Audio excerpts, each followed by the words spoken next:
Good morning. I know everyone has things to do today, so we will get started. Pursuant to notice, the Committee on the Science and Technology meets to formally organize the committee for the 111th Congress.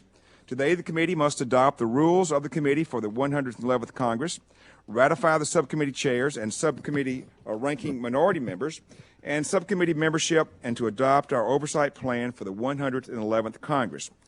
Before we begin, I would like to take this time to welcome back my friend Ralph Hall as the ranking member of the committee. I feel very lucky to work closely with a colleague with such deep experience in these issues and a good friend. And good looking, as he pointed out. This Congress, the committee plans to consider several issues.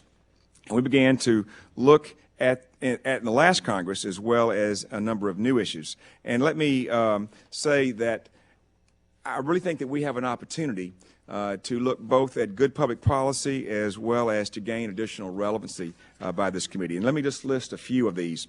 Surface transportation, R&D, including intelligent transportation systems and energy-efficient transportation, as well as the reauthorization of the highway bill. Obviously, we're going to do this in concert with Mr. Costello, Johnson, and the other members of the Transportation Committee here, but we have a collaborative role to play there, and I'm excited about that.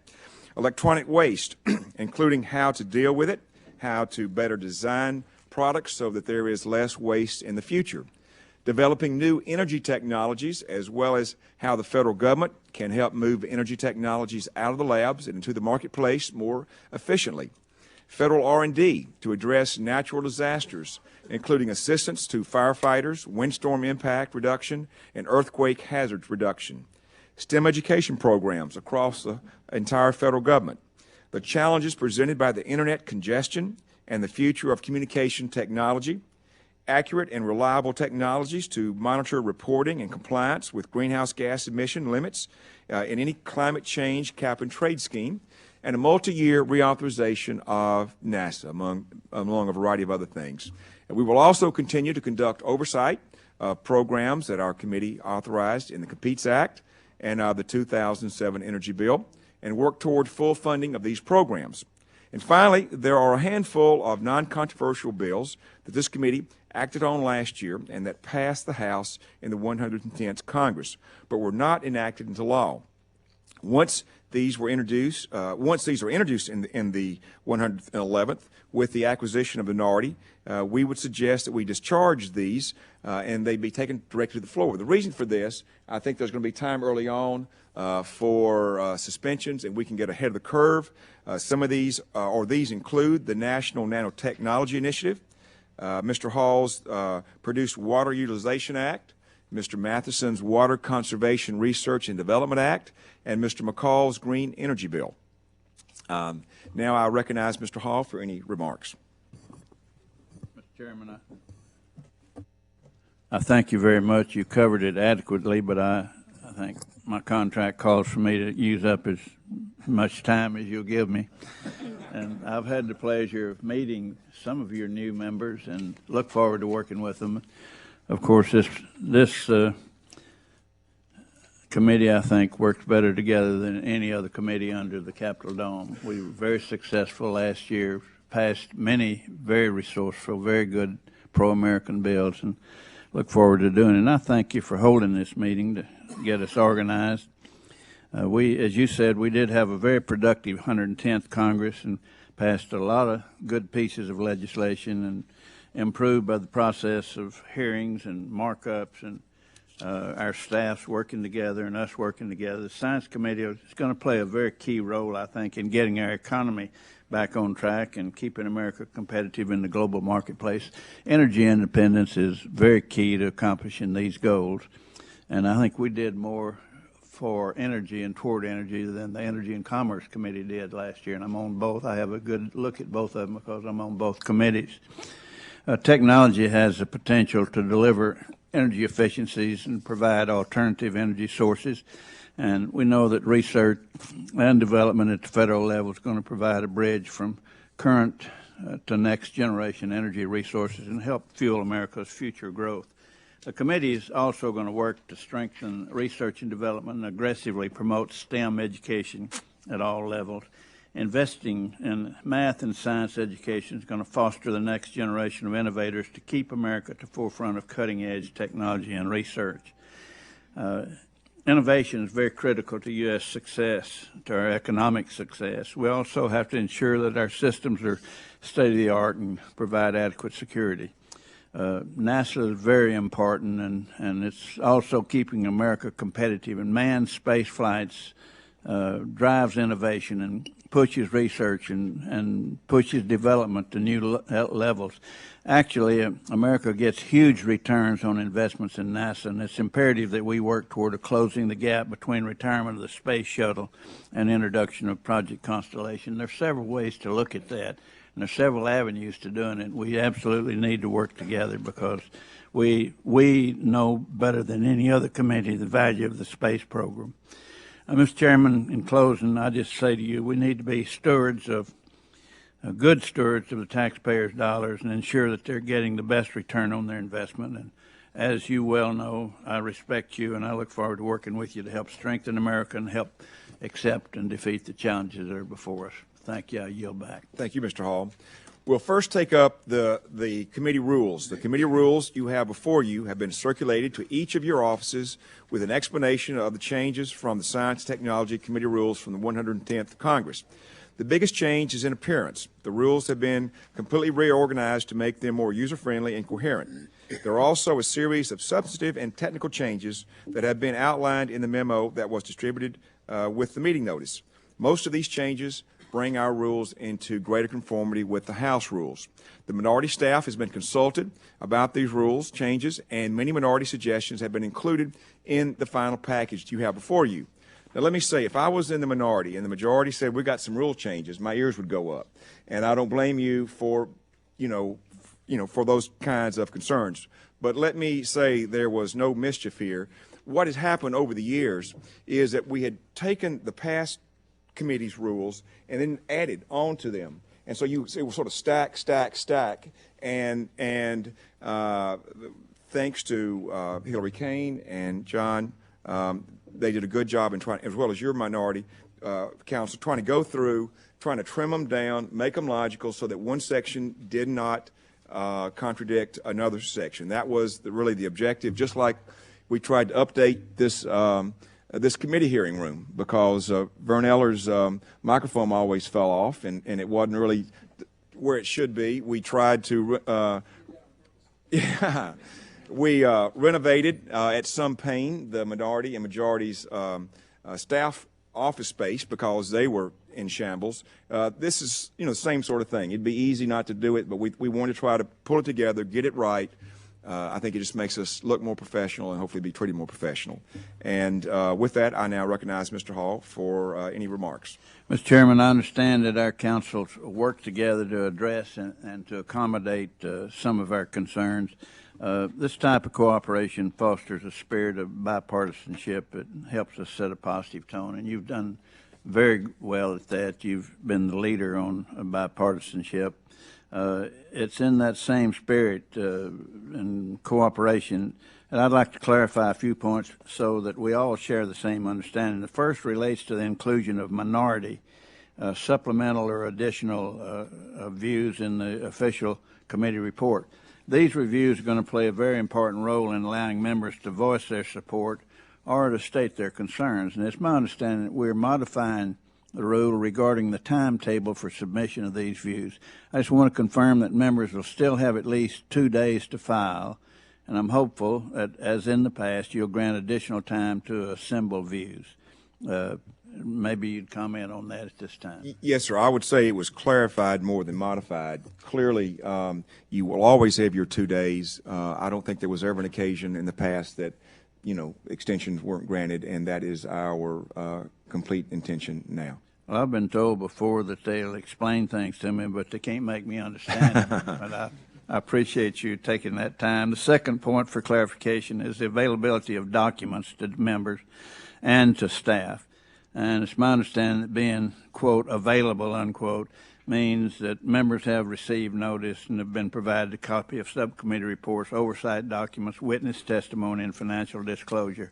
And I think that's your understanding, is it not? You want me to go over on a second reading of that? No, I need to check with my counsel to make sure that's what I understand.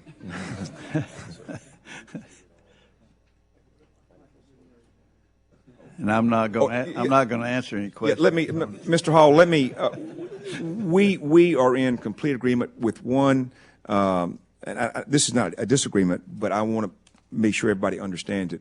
Witnesses have to present a financial disclosure when they come here. The financial disclosures are available for all of us to see. It seemed to be more prudent not to just send those out haphazardly to everybody because, it's private and we might discourage people from coming to testify. But, all you have to do is come, and you can come see it anytime you want. It just won't be electronically distributed to you automatically that then could go everywhere around. And I hope people are comfortable with that. Would it be submitted to the company, to the other offices, to the minority offices? Any problem with that? No, why don't we submit copies to you, and you can do what you think is appropriate. Yeah, I'll give them to anybody that I think ought to have them. Except their banker. All right, okay. And let me finish. Finally, Mr. Chairman, I want to clarify a rule that we modified in the last Congress regarding postponement of proceedings. I just want to ensure that this rule applies to a situation where a vote's been ordered, but the roll has not yet been called. Is that your understanding? That's correct. I thank you, Mr. Chairman. I'll have some other complaints as we go along. As I say, I know there's always doing rule changes is a touchy thing, but again, we're trying to get it here into the 21st century, and I hope that there's a variety of staff here, and I hope that all the staff will see how the committee attorneys and counsels work together, and again, I think it's the majority's responsibility to reach out. Sometimes you're busy and you don't think, well, it makes that much difference, but you do need to reach out, and it'll just make things work a lot better. Mr. Chairman, I might disclose, too, that you're a Tennessean, and any Texan that doesn't appreciate a Tennessean, because but for you and Kentucky and a few others, there wouldn't even be a Texan. I don't think there's anything that we really can't work out. I agree. I don't think there's anything. Thank you. Okay, does anyone else wish to be recognized? Mr. Ellers. Thank you, Mr. Chairman. Perhaps the reason my mic fell off is because I use it too much. But just three quick comments. First of all, I appreciate your calling attention to the transportation research issue. That's been a bone of contention between this committee and the Transportation Infrastructure Committee for some time. During the last rewriting of the what turned out to be the Safety Lou bill, this committee worked very hard through the subcommittee to develop a good transportation research program, and it was basically knocked down quite a bit by the House Transportation Committee and essentially killed by the Senate Transportation Committee. This is unconscionable to me. Just as an example, in concrete research that could be done, you can just look at the amount of money we spend on concrete as the United States government. And there are new methods of using concrete. There's one I just learned about a week ago, which is a much less expensive alternative. Instead of using the reinforcing rods, better known as rebar, there's a use of micro-spiral rods, which can just be tossed in the cement mixed with it. It saves a huge amount of labor and money. And that kind of research pays for itself so quickly when you're talking about $100 billion worth of concrete poured per year. So I think I'm glad we have Mr. Costello and Ms. Johnson here, and with their help and of anyone else, and Mr. Lipinski also, I think we ought to make a big issue of this year. We have a new chairman over on transportation, and I think we can really make progress there. And I appreciate you raising that point. Also, Mr. Hall raised the point about NASA. I think NASA is at a very crucial stage. I don't see that there's any possibility that they can continue work on the Mars mission, the Moon mission, and work on the space station, developing their new replacement for the space shuttle. We simply gave them, I think, in the previous administration, gave them responsibilities that they literally cannot carry out within the budget they've been given. And I think our space subcommittee is really going to have to work on developing a better role or a better program so that they are actually get the resources they need, and we modify the program to the resources available. Finally, I noticed in your oversight plan here, you mentioned the oceans agenda. That's probably one of the greatest failings of the Congress and as a whole, in failing to act on the 2004 Ocean Commission's report. And it's desperately needed. It's only partially under our jurisdiction, but we work with the Resources Committee on that, and that clearly has to be a high priority, and given what's happening to our fisheries and so forth. So I just wanted to get those on the record. Thank you very much. Does anyone else wish to comment? We'll be having subcommittee meetings soon, which I think will outline even more areas. We welcome anybody's that have other suggestions for our agenda. So if there is no further discussion, the vote is on the rules for the Committee on Science and Technology on the 111th Congress. All those in favor say aye. Aye. Opposed, nay. In the opinion of the chair, the ayes have it. Now, the rosters before each of you today set forth the subcommittee chairs and the Democratic membership of each subcommittee. And by order of the Democratic Caucus of the House Committee on Science and Technology, I ask unanimous consent that the committee ratify these, what I will call modified rosters, in the sense that Mr. Hall rightfully, and I'm glad he did, came to us the other day and mentioned that there were members of the Republican Party that wanted to participate more, and could we find more subcommittee slots. The fact of the matter is, we are told what our overall ratio is going to be, and within that, it has to fit within the subcommittee ratio. But there was still some wiggle room. The Democratic Caucus just had a meeting, and we were able to add 3 additional slots to the 5, well, 3 in total, to 3 of the 5 different subcommittees, which max out what we can do. And so with that, so I will now ask unanimous consent that the committee ratify these rosters. Without objection, so ordered. I now recognize Mr. Hall to offer a similar motion. Chairman, by direction of the Republican Caucus of the House Committee on Science and Technology, I submit the Republican Committee membership rosters and ask unanimous consent that they be ratified. Without objection, so ordered. At this time, I would like to introduce our new Democratic members, and I hope you'll, Ms. Fudge, we'll start with you. Raise your hand. Ms. Marcia Fudge of Ohio, Ben Lujan of New Mexico, Paul Tonko of New York, Parker Griffin of Alabama, Alan Grayson of Florida, Suzanne Cosmas of Florida, and Gary Peters. Oh, and the one, I guess it's just, you know, and Kathleen Dahl Kemper, who answers to lots of different names with good grace. And before you, let me say, you should have copies of the 50th anniversary of the Science Committee. And for the new members, if we have some new members over on the minority side, there's also the 50th anniversary. Just a quick note, it's 50 years ago this month that this committee became an official standing committee of the House. It was a result of really Congress' reaction to nationwide concern about the launching of Sputnik, and I think a lot has been done. Some of that history is just listed and not particularly interesting, but I think it really is interesting to go back and read some of the discussions and areas that they dealt with back there. So now I recognize Mr. Hall to introduce the new members of the Republican members of the committee. Yeah, thank you, Mr. Chairman. I'm proud to welcome a new Republican member to the Committee on Science and Technology today, especially since that new member represents a district in my home state of Texas. Pete Olson was born in the state of Washington but moved to Texas and doesn't say so here, but he brought his family with him, I'm sure, when he was 10 years old.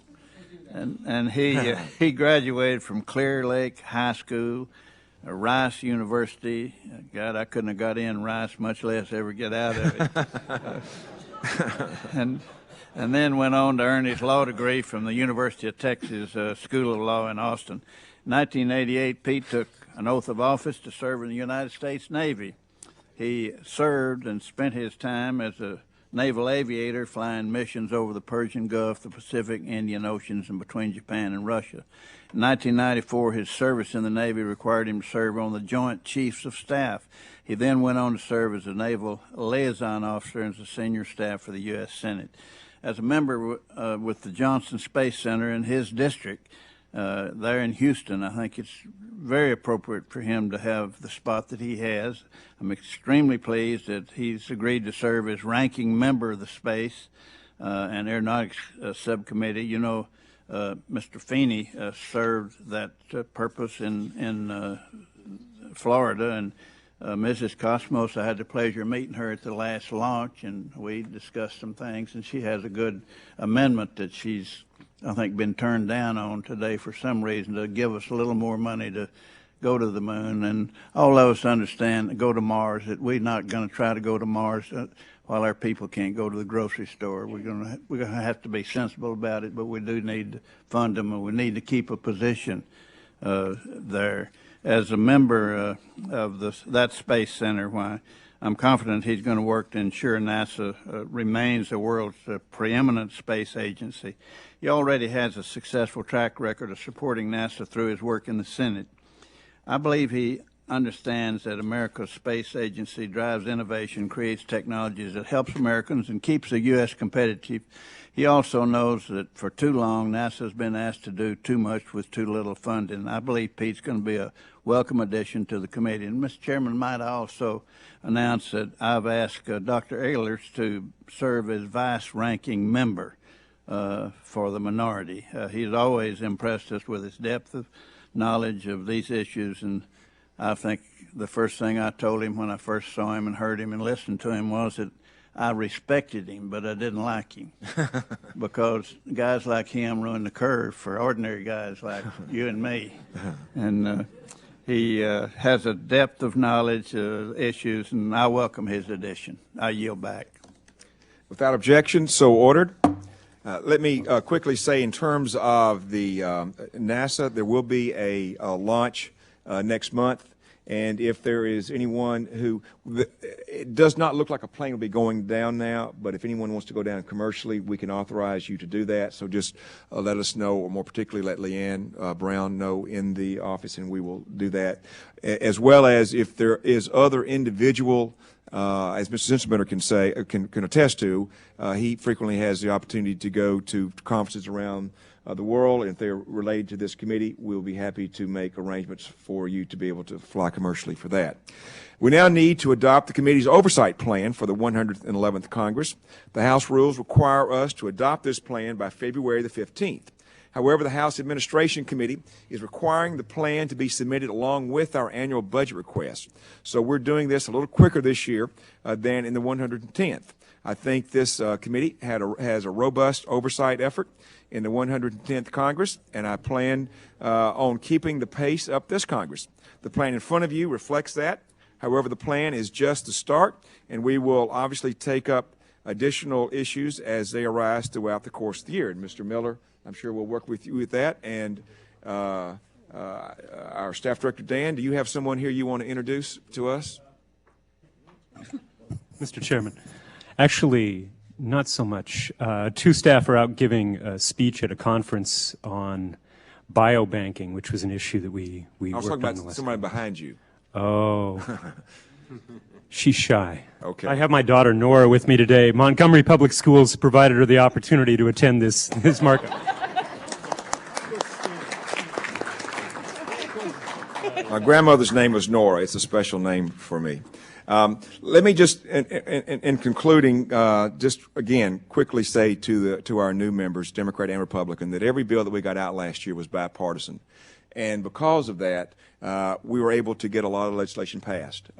Oftentimes they went on suspension. Oftentimes it helped us maneuver through other minefields that might be on the floor. So we hope we're going to continue. We don't hope, but we will continue that same process. And to my friends on the right, and Dana's not here, but to my far right, for Dana, let me just say, you know, I recognize that it's no fun being in a minority, but I also recognize there are no permanent majorities. Things will change. The worm will turn. I may not live to see it, but Ralph will, of course. But our objective really is that, and when there will be a change, and at that time, that we want to say, just treat us the way we treated you. We may not be happy, but at least we'll feel we were treated fairly, and that's the way we want to try to proceed. And I know also that you didn't come here just to be a bump on a log, and I hope that we can have a little zone here where you can come, work on issues that are concern of yours, and feel like, you know, your Noras of the world will feel like that you did something good and worthwhile. And that is the objective, and that's what we're going to work for. And I now recognize Mr. Hall for any remarks he might have. Mr. Chairman, of course, you're complying with the House rules that request and requires a standing committee to submit an oversight plan. You've done that, and the majority's oversight plan fulfills the responsibility, provides a good general path forward, I think. Plan's very similar to oversight plans previously submitted by this committee in that it lays out a broad set of topics that could potentially be addressed, but also leaves room for the committee to take up unforeseen topics that might arise throughout the Congress. The minority looks forward to working with you and the chairman on these important, and our committees working together on these very important oversight topics, and hope that the chairman, I know the chairman, I'm very confident the chairman is going to continue to support oversight work raised by our caucus as it comes up, just as you do for your own caucus during the upcoming Congress. And I think that's the key to success, that you've had a good year last year. We look forward to this session with you. Thank you, Mr. Hall. I suspect that our most important oversight will be what we don't even know exists right now. Does anyone else wish to be recognized? Mr. Wu. For the good of the order, I just want to suggest an article I just read this morning in this Tuesday Science section of the New York Times, and some of you all may have seen it. It is about the relationship between science and democracy. You may or may not buy into it, but it's feel-good reading for anyone who cares about democracy and cares about science. Mr. Baird can address that very well. Anyone else? Chairman? Oh, yes. Mr. Chairman, let me Gilbert. say that I appreciate serving the last Congress in this committee. And I think the one thing that all of us here have to accept as we accept the position on this committee was that there's politics rampant in this town, but the one place that politics should take a second seat is to science. Science does not know a left or right. It only knows a right or wrong. And hopefully we can set an example for the rest of Congress that we put our partisan differences aside and able to allow science, even if it's inconvenient truths, we'd be willing to work on together on that. And so I hope we're able to move forward, even with Mr. Robacher on the committee. Oh. Yeah. Anyone else wish to be recognized? For our new members, Dana can take it. That's the reason that he gets it. If anybody I want to clarify, we're members of the smallest minority in this body, and that is the Surfing Caucus, okay? If nobody else wishes to be recognized, then we will vote on adopting the plan. All those in favor of the plan say aye. Aye. Opposed say no. In the opinion of the chairs, the ayes have it. This concludes our full organizational committee meeting, and I thank you for joining us, and it's adjourned. Good show.